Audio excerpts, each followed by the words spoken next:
رسالت کسے کہتے ہیں؟ قرآن کریم میں اِنَّا أَرْسَلْنَا رُسُلَنَا تَتْرَىٰ،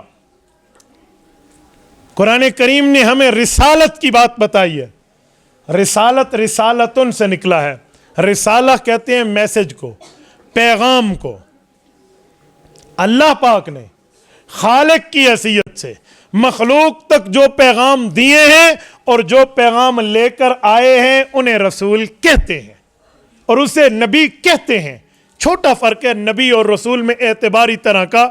وہ کیا ہے کہ نبی اسے کہتے ہیں جو بندہ پچھلی شریعت کی تجدید کے لیے آئے، اسی کو لے کر چلے، اور رسول اسے کہتے ہیں جسے نئی شریعت اور کتاب دے دی جائے۔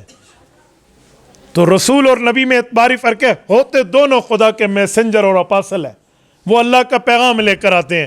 تو وہ حضرت آدم علیہ السلام سے شروع ہیں اور رسول اقدس صلی اللہ علیہ وسلم پہ ختم ہے، لہٰذا حضرت آدم کو پہلا اور رسول اللہ کو آنے کے اعتبار سے آخری نبی ماننا ایسے فرض ہے جیسے توحید کو ماننا فرض ہے۔ اس کے بغیر کسی قسم کا کوئی ایمان معتبر نہیں ہے۔ یاد رکھیں، حضور علیہ السلام کو صرف نبی نہیں ماننا، نبی بھی ماننا اور خاتم النبیین بھی ماننا، آخری نبی ہیں۔ کوئی بندہ کہے نا میں اللہ کو ایک مانتا ہوں اور رسول اللہ کو نبی مانتا ہوں، آخری نہیں مانتا، یہ ایسے بے ایمان ہے جیسے توحید کا انکاری بے ایمان ہے، کیونکہ اس کی توحید کامل نہیں ہے، اس کی رسالت کامل نہیں ہے، اس کا عقیدہ اور نظریہ کامل نہیں ہے۔ اگر کوئی بندہ ختم نبوت کا انکار کرتا ہے تو یہ بات یاد رکھیں کہ اس کا اسلام سے کسی قسم کا کوئی تعلق نہیں ہے۔ رسول اقدس صلی اللہ علیہ وسلم کی دربار میں مدعی نبوت مسلمہ کذاب آیا، اس نے آ کر اللہ کے رسول کی خدمت میں کہا کہ آپ کے بعد میں نبی بن جاؤں گا، لہٰذا آپ میرے ساتھ طے کر لیں، میں اپنی پوری قوم کو کلمہ پڑھواتا ہوں، نمازیں پڑھواتا ہوں، اذانیں دلواؤں گا، دین پہ رکھوں گا، بس آپ کے بعد نبوت مجھے ملے گی۔ تو حضور علیہ السلام نے فرمایا میں تو آخری نبی ہوں، میرے بعد نیا نبی نہیں آئے گا۔ اس نے کہا جی کوئی گنجائش، کوئی تو ترتیب، ایسے کوئی ڈھیلا پن بات کے لیے کہا ہے؟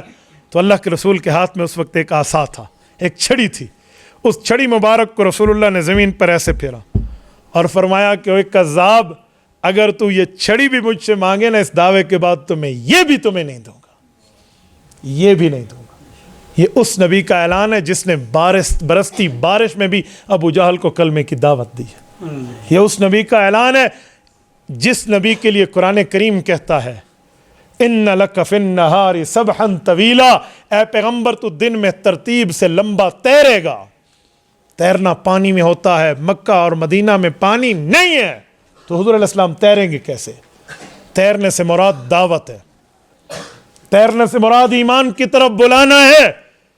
آپ کہیں گے پھر اللہ چلنا بھی فرما سکتے تھے، اِنَّ لَكَ فِي النَّهَارِ مَشْيًا طَوِيلًا، آپ چل سکتے ہیں، تو رب نے تیرنے کی بات کیوں کی ہے؟ یہ بھی پیغمبر کی اچھی صفات بیان کرنے کے لیے کی ہے۔ کیوں؟ جو چلتا ہے وہ تھک جائے تو سستیا لیتا ہے، رک جاتا ہے، ٹھہر جاتا ہے، تھکاوٹ دور کرتا ہے، پھر چلتا ہے، لیکن جو تیر رہا ہوتا ہے وہ تھک بھی جائے تو رکتا نہیں ہے، وہ اکتا بھی جائے تو سستیاتا نہیں ہے، وہ تھک بھی جائے تو وقفہ نہیں کرتا، مسلسل چلتا ہے۔ اِنَّ لَكَ فِي النَّهَارِ سَبْحًا طَوِيلًا، اے پیغمبر اسلام آپ کی ڈیوٹیوں میں یہ بہترین ڈیوٹی ہے کہ دن میں آپ نے لمبا تیرنا ہے، مسلسل دعوت دینی ہے۔ تو رسول اقدس صلی اللہ علیہ وسلم نے جو اتنی بات فرمائی ہے اور اسی میں اعلان فرما کر ختم نبوت کی بات فرمائی ہے، تو پھر حضور پاک علیہ الصلوۃ والسلام کو سچا ماننا اس طور پہ ہے کہ حضور پاک کو ہم آخری نبی مانیں گے۔ حضرت امام اعظم ابو حنیفہ نعمان بن ثابت رحمہ اللہ، اللہ ان کی قبروں پہ کروڑوں اربوں رحمتیں نازل فرمائے۔ میری بڑی خواہش ہے اللہ پاک عراق لے جائے، بغداد میں مقبرہ خیزران حضرت امام اعظم رحمہ اللہ کی قبر ہے، تو حضرت امام صاحب کی قبر پہ پہنچ کے بندہ فاتحہ پڑھے۔ ہم تو یہیں سے بھی اس حال ثواب کے قائل ہیں، لیکن اللہ پاک عافیت کے ساتھ پہنچا دے۔ تو رسول اقدس صلی اللہ علیہ وآلہ وسلم کی ختم نبوت کے لیے حضرت امام صاحب کے دور میں ایک فتویٰ جاری ہوا۔ حضرت امام صاحب فرمانے لگے کہ اگر کوئی مدعی نبوت ہے، وہ نبوت کا جھوٹا دعویٰ کرتا ہے، اور کوئی بندہ اس لیے اس کے پاس جاتا ہے کہ دلیل اگر مضبوط ہوگی تو مان لوں گا، فرمایا اس طرح کی دلیل مانگنے والا بھی غیر مسلم ہو جاتا ہے۔